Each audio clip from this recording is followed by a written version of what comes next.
ત્યારે હું આ સરકારને કહેવા માંગુ છું કે તમારી તાકાત હોય, તમારી હિંમત હોય, તમારી પોલીસની તાકાત હોય તો એકવાર બ્રિજરાજ સોલંકીના વાહમાં દંડો મારીને બતાવો.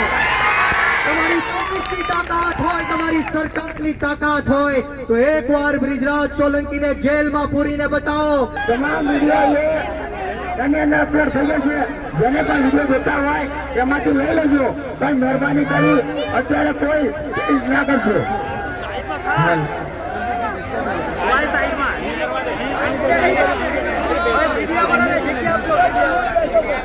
જે સમાજ પોતાનો ઇતિહાસ જાણતો નથી, જે સમાજ પોતાનો કે વળે નહીં દુનિયામાં કરે ગેંગે કે ફેફેથી, વળે નહીં કાંઈ દુનિયામાં કરે ગેંગે કે ફેફેથી.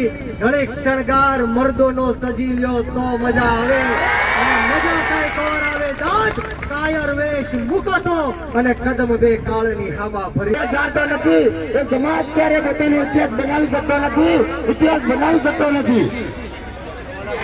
એટલે દરેક લોકો મહેરબાની કરીને ત્યાં ઉભા છે પિન્ટુભાઈ જોડે, તો તેમને હું પણ કહેવા માંગુ છું જે લોકોને આ સરકારને પણ હું કહેવા માંગુ છું કે તમે ગમે એટલો ન્યાય કરો, અત્યાચાર કરો, ખોટા કેસો કરો, જેલમાં નાખો, પરંતુ અમે ગરીબ ખેડૂતના દીકરા તમારી સામે મોરે મોરો દઈ દેવા માટે તૈયાર છીએ.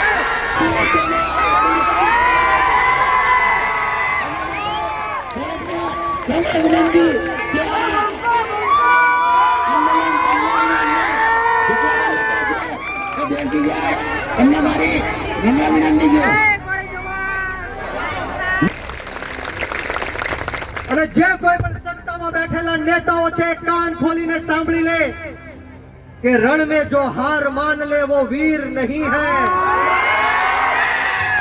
रण में जो हार मान ले वो वीर नहीं है, जो प्यास ना बुझा सके वो नीर नहीं है. कुर्सी पर बैठे नेता किसी घमंड में ना रहे, ये सत्ता किसी के बाप की जागीर नहीं है.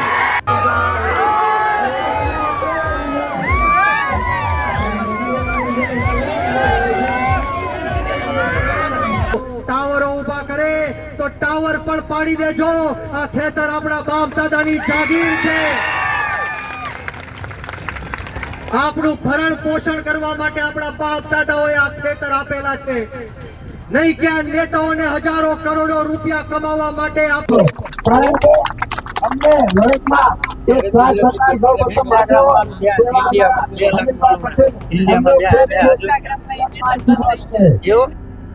બંધ કરી દીધું છે.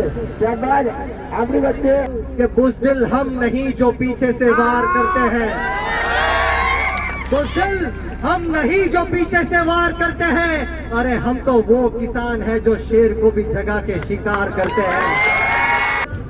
જ્યાં સરકારે તાંડવ રચ્યો છે, દમન ચક્ર ચલાવ્યું છે, જે રીતના એની ગોલામ પોલીસ આ ખેડૂતો ઉપર અન્યાય અને અત્યાચાર છે, માતાઓ બહેનો ઉપર દમન ગુજારે છે. આજથી લઈને મોરબી હોય, સુરેન્દ્રનગર હોય કે ગુજરાતનો કોઈ પણ જિલ્લો હોય, તાલુકો હોય, ગામે ગામ યુદ્ધના મેદાનમાં રણચંડી બનીને આ સરકારને એમનો અવાજ પહોંચાડવાનું કામ કર્યું છે. મોટી મોટી હજારો કરોડો રૂપિયાની કંપનીઓ છે, ઇન્ડસ્ટ્રીઓ છે, એમાંથી જે ઝેરીલું કેમિકલ પાસ કરવા માટેનું આ કાવતરું છે. મિત્રો આપણે સૌએ યાદ રાખવું પડશે. દરેક મિત્રોને નમ્ર વિનંતી છે મારી કે દરેક મિત્રો બોલીએ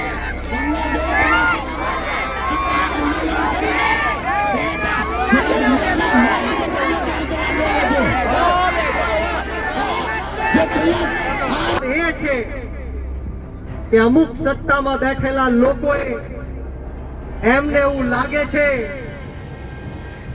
કે આ ખેતર, આ જગ્યાઓ એમના બાપની જાગીર છે. અમદાવાદ જિલ્લાના સાણંદ તાલુકાના ધરણમાં પાઇપલાઇનના વિરોધમાં ખેડૂતો આંદોલન કરી રહ્યા છે. ત્યારે એક પછી એક રાજનેતાઓ ત્યાં પહોંચી રહ્યા છે. બ્રિજરાજ સોલંકીની વાત કરીએ, આમ આદમી પાર્ટીના નેતા છે અને કોળી સમાજના આગેવાન છે, તેઓ પણ પહોંચ્યા હતા, જ્યાં તેઓએ સરકારને ચીમકી આપી હતી.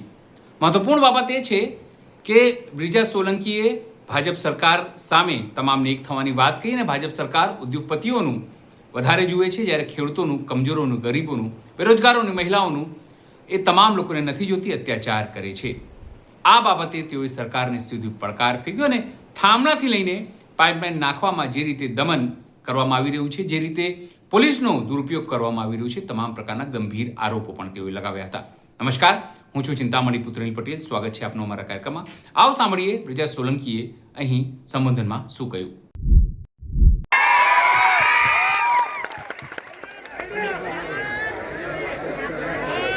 આજે સાણંદ અને બાવળા વિસ્તારની અંદર દરેડ ગામ ખાતે ખેડૂત સંઘર્ષ સમિતિ એવા આપણા પિન્ટુભાઈ કોળી, શૈલેષભાઈ મેર અને સમગ્ર ટીમ દ્વારા છેલ્લા 7 થી 8 દિવસથી ખેડૂતોના હક, અધિકાર અને ન્યાય માટે જે આંદોલન ચાલી રહ્યું છે, ત્યારે આપણી વચ્ચે ઉપસ્થિત આ વિસ્તારના ભામાશા કહી શકાય અને જેઓનું આ આંદોલનની અંદર ખૂબ બહોળું યોગદાન છે એવા હરજી દાદા, એમની માટે એકવાર જોરદાર તાળીઓ થઈ જાય મિત્રો. સાથોસાથ આપણી વચ્ચે પૂર્વ ધારાસભ્ય શ્રી રાજેશભાઈ ગોહિલ સાહેબ, આપણા ડેલિગેટ સાહેબ, જેઓએ ખૂબ આર્થિક યોગદાન આ આંદોલનને આપ્યું છે, અને તમામ જે દાતાશ્રીઓ છે એમનો આ તકે હું ખૂબ ખૂબ આભાર વ્યક્ત કરું છું.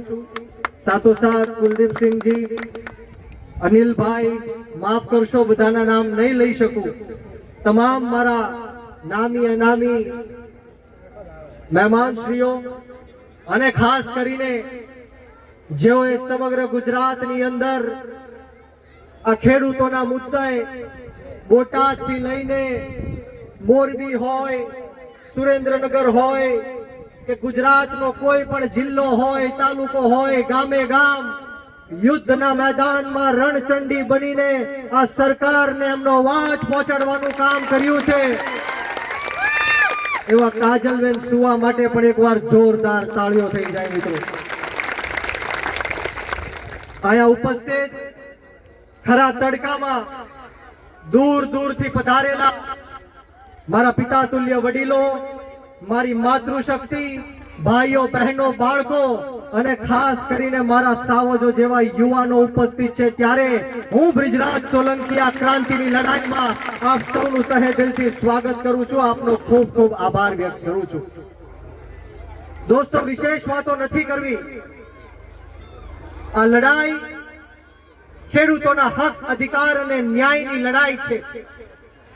આ વિસ્તારના જે ખેડૂતો છે, એમની ખેતી છે, એમના ગેરકાયદેસર રીતના ડ્રેનેજ લાઈન પસાર કરીને પાણીનો નિકાલ કરવાનું કહીને જ્યાં મોટી મોટી હજારો કરોડો રૂપિયાની કંપનીઓ છે, ઇન્ડસ્ટ્રીઓ છે, એમાંથી જે ઝેરીલું કેમિકલ પાસ કરવા માટેનું આ કાવતરું છે મિત્રો, આપણે સૌએ યાદ રાખવું પડશે. અમારો વિરોધ કે અમારો વાંધો આ ગામની પ્રગતિ કે વિકાસમાંથી નથી. આ ગામની પ્રગતિ, આ ગામનો વિકાસ થવો જોઈએ, આ વિસ્તારના ખેડૂતોનો વિકાસ થવો જોઈએ, એમને યોગ્ય વળતર મળવું જોઈએ. પરંતુ વાત એ છે કે અમુક સત્તામાં બેઠેલા લોકોએ એમને એવું લાગે છે કે આ ખેતર, આ જગ્યાઓ એમના બાપની જાગીર છે. પરંતુ આજે આ પવિત્ર ધરતી ઉપરથી હું એ સત્તાધીશોને પણ કહેવા માંગુ છું કે અમે સૌ ખેડૂતોના હક, અધિકાર અને ન્યાય માટે સાથે મળી છેલ્લા શ્વાસ સુધી લડી લેવા માટે પણ તૈયાર છીએ. અને જે કોઈ પણ સત્તામાં બેઠેલા નેતાઓ છે, કાન ખોલીને સાંભળી લે कि रण में जो हार मान ले वो वीर नहीं है, रण में जो हार मान ले वो वीर नहीं है, जो प्यास ना बुझा सके वो नीर नहीं है, कुर्सी पर बैठे नेता किसी घमंड में ना रहे, ये सत्ता किसी के बाप की जागीर नहीं है. આ સત્તા કોઈના બાપની જાગીર નથી કે ગમે ત્યારે આવો અને અમારા ગરીબ અને પછાત ખેડૂતના ખેતરમાં થાંભલા નાખીને વિયા જાઓ, ડ્રેનેજ લાઈન નાખીને વિયા જાઓ, ખાડાઓ કરીને વિયા જાઓ. અહીંયા બેઠેલા એક એક ખેડૂતને હું કહેવા માંગુ છું કે જો સહમતિ વગર આપણા ખેતરમાં ઘૂસે, ખાડાઓ કરે તો ખાડા પૂરી દેજો, ટાવરો ઉભા કરે તો ટાવર પણ પાડી દેજો. આ ખેતર આપણા બાપ દાદાની જાગીર છે.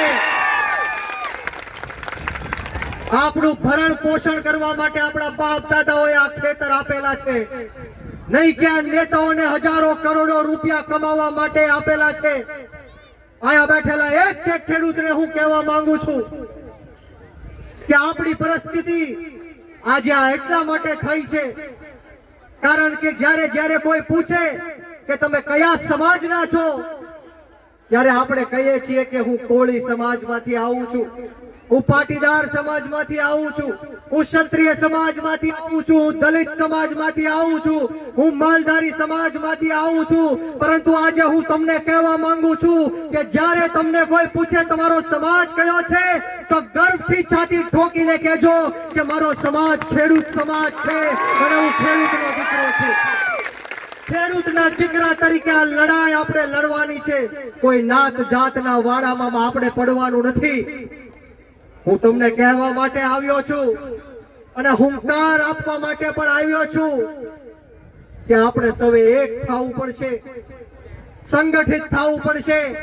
અને સરકારને પણ કહેવા માંગુ છું કે બુઝદિલ હમ નહીં જો પીછે से वार करते हैं, बुज़दिल हम नहीं जो पीछे से वार करते हैं, अरे हम तो वो किसान हैं जो शेर को भी जगा के शिकार करते हैं.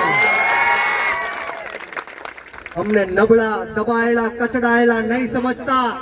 અરે આ એ જ ખેડૂત છે જે કોઈને મુખ્યમંત્રીની ગાદી ઉપર પણ બેઠાડી શકે છે અને કોઈને મુખ્યમંત્રીની ગાદી ઉપરથી હટાવી પણ શકે છે. આપણે આપણી તાકાત ઓળખવાની છે. અને અત્યારે સમગ્ર ગુજરાતની અંદર જ્યાં સરકારે તાંડવ રચ્યો છે, દમન ચક્ર ચલાવ્યું છે, જે રીતના એની ગુલામ પોલીસ આ ખેડૂતો ઉપર અન્યાય અને અત્યાચાર છે, માતાઓ બહેનો ઉપર દમન ગુજારે છે, ત્યારે આપ સૌ અહીંયા જે ઉપસ્થિત થયા છો ત્યારે હું આપ સૌને સો સલામ કરું છું, તમારા ચરણોમાં નતમસ્તક વંદન કરું છું કે તમે સૌ નિડરતાથી અહીંયા આંદોલનમાં બેઠા છો. મિત્રો, એટલા માટે આપ સૌ મરદની ફોજમાં જ્યારે બેઠો છું ત્યારે કહેવાનું મન થાય કે વળે નહીં દુનિયામાં કરે ગેંગે કે ફેફેથી, વળે નહીં કાંઈ દુનિયામાં કરે ગેંગે કે ફેફેથી, ઘડીક શણગાર મર્દોનો સજી લ્યો તો મજા આવે, અને મજા કઈ કોર આવે દાંત કાયર વેશ મૂકો તો, અને કદમ બે કાળની હામા ભરી લ્યો તો મજા આવે. આપણે સૌએ આ કાળ જેવી સરકારની સામે કદમ બે માંડી લીધા છે ત્યારે કોઈ ડરવાની કે ગભરાવાની જરૂર નથી. આવા તો કયા આવ્યા ને કયા ગયા, પરંતુ મારે તમને કહેવું છે કે અહીંયા ગમે એટલો અન્યાય કરે, અત્યાચાર કરે. હું જ્યારે અહીંયા રસ્તામાં આવતો હતો ત્યારે અનેક લોકો ડરતા હતા, બીતા હતા કે બ્રિજરાજભાઈ અમે ત્યાં આવશું તો ખોટા કેસો કરશે, અન્યાય કરશે, પરેશાન કરશે, જેલમાં નાખશે, અમારા ધંધા રોજગાર ઉપર પ્રહાર કરશે. ત્યારે આપ સૌના દીકરા તરીકે આ સરકારને પણ હું કહેવા માંગુ છું કે તમે ગમે એટલો અન્યાય કરો, અત્યાચાર કરો, ખોટા કેસો કરો, જેલમાં નાખો, પરંતુ અમે ગરીબ ખેડૂતના દીકરા તમારી સામે મોરે મોરો દઈ દેવા માટે તૈયાર છીએ. આવનારા દિવસોમાં જે કાંઈ પણ પરિણામ આવે, હું તમને વિશ્વાસ આપું છું, ખાતરી આપું છું કે જો આ વિસ્તારની અંદર ખેતરમાં આ જો કંપનીઓનું કામ ચાલુ થયું તો બ્રિજરાજ સોલંકી પોતે તમારી સાથે અહીંયા આંદોલનમાં બેઠવા આવશે અને છેલ્લા શ્વાસ સુધી આપણે સૌ લડી લેવાનું છે. મિત્રો, જસદણ વિછ્યાની અંદર પણ ગેરકાયદેસર ખેતરોમાં ટાવર ઉભા કરવાનું કામ કર્યું. આ પોલીસને અને કંપનીના અધિકારીઓને જ્યારે મેં મોરે મોરો આપ્યો, આજે 6 દિવસ થઈ ગયા એ કામ બંધ રૂક્યું છે, ત્યારે આપણે સૌએ પણ એક થવાની જરૂર છે, સંગઠિત થવાની જરૂર છે. કારણ કે આ દેશનો ઇતિહાસ એવું કહે છે કે જ્યારે જ્યારે પણ આ દેશમાં ક્રાંતિ થઈ છે ત્યારે ખેડૂતોના દીકરાઓએ ક્રાંતિ કરી છે, ગરીબ અને મજૂર વર્ગના દીકરાઓએ ક્રાંતિ કરી છે, તૂટેલા ફાટેલા કપડા પહેરવા વાળા લોકોએ ક્રાંતિ કરી છે, ઉગાડા પગે ફરવા વાળા લોકોએ ક્રાંતિ કરી છે. આ દેશની અંદર જ્યારે જ્યારે પણ ક્રાંતિ થઈ છે, આ દેશ માટે જ્યારે જ્યારે પણ લડવાની જરૂર પડી છે, ત્યારે કોઈ ઉદ્યોગપતિનો કે પૈસા વાળાનો દીકરો નહોતો આવ્યો. આ દેશને જરૂર પડી છે ત્યારે હસતા હસતા જો કોઈ ફાંસીના માચડા ઉપર ચડ્યું હોય તો એ આપણા ગરીબ ખેડૂતોના દીકરા હતા. આ દેશની અંદર જ્યારે રક્ષા અને સુરક્ષાની વાત આવી ત્યારે બોર્ડર ઉપર જ્યાં નમાલી પાકિસ્તાન સામે શહીદ થવા વાળા આપણા ખેડૂતોના દીકરા હતા. આ ભારતીય જનતા પાર્ટી, આ સરકારના લોકો, આ સરકારના નેતાઓ 3 ટાઈમ પેટ ભરીને શાંતિથી એમના પરિવાર સાથે જો જમી શકતા હોય તો એ આપણા ખેડૂતોની દેન છે મિત્રો. પરંતુ દુઃખ સાથે કહેવું પડે કે આ ગુજરાતની અંદર આપણો ખેડૂત દિવસે ને દિવસે દેવાદાર બનતો જાય છે. આ ષડયંત્ર છે આ સરકારનું કે આ ખેડૂતો જીવવા પણ દેવામાં જોઈએ અને મરવા પણ દેવામાં જોઈએ. આ ખેડૂતો ક્યારેય દેવામાંથી બહાર ન આવવા જોઈએ. આ ષડયંત્ર સરકારનું છે. ત્યારે મારે તમને કહેવું છે કે 2014માં આ જ સરકારે કીધું હતું કે 2022 સુધી આ ખેડૂતોનું જે આવક છે અમે બમણી કરશું. કીધું તું કે નહોતું કીધું? હાથ ઊંચો કરો. કીધું. પરંતુ આજે એને 10 વર્ષ થઈ ગયા મિત્રો. આવક બમણી કરવાની જગ્યાએ દેવાઓ બમણા થઈ ગયા. વાત સાચી કે ખોટી? આજ ખેડૂતોનું દેવું 2014માં 75,000 કરોડ રૂપિયા હતું અને આજે 10 વર્ષ પછી આજ ખેડૂતોનું દેવું 1,51,000 કરોડ કરતા પણ પાર થઈ ગયું છે મિત્રો.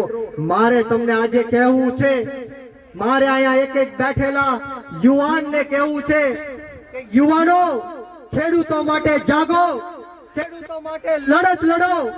જો તમે લડી ન શકતા હોય તો સોશિયલ મીડિયાની અંદર લખો, લખી ન શકતા હોય તો બોલો, બોલી બી ન શકતા હોય તો સાથ આપો.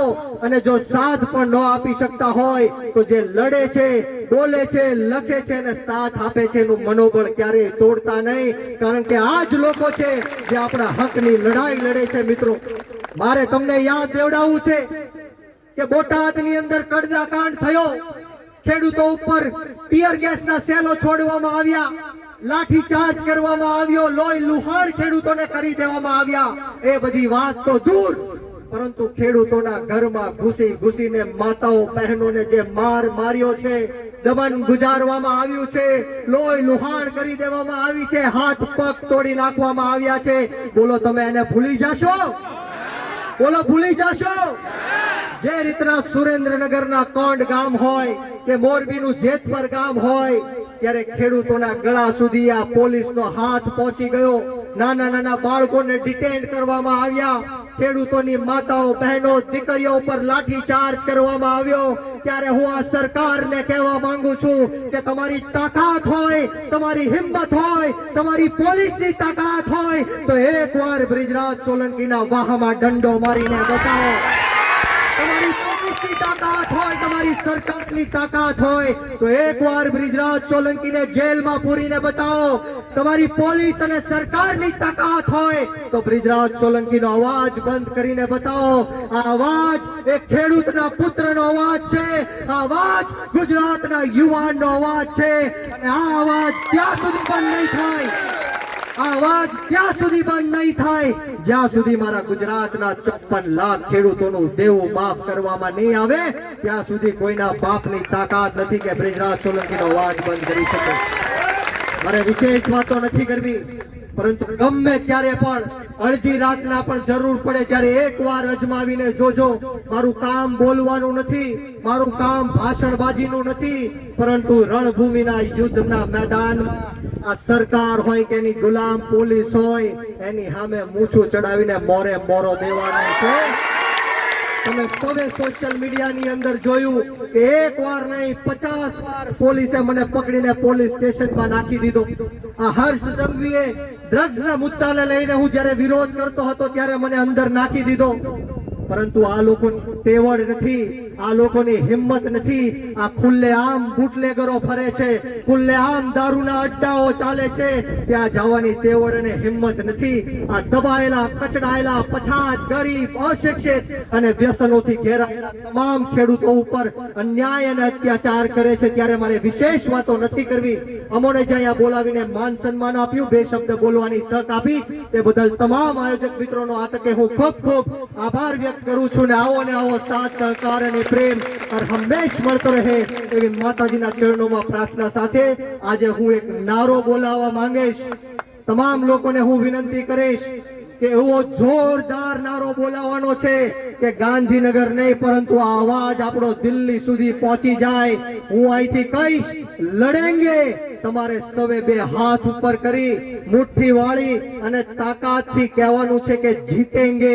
બોલો, તૈયાર છો?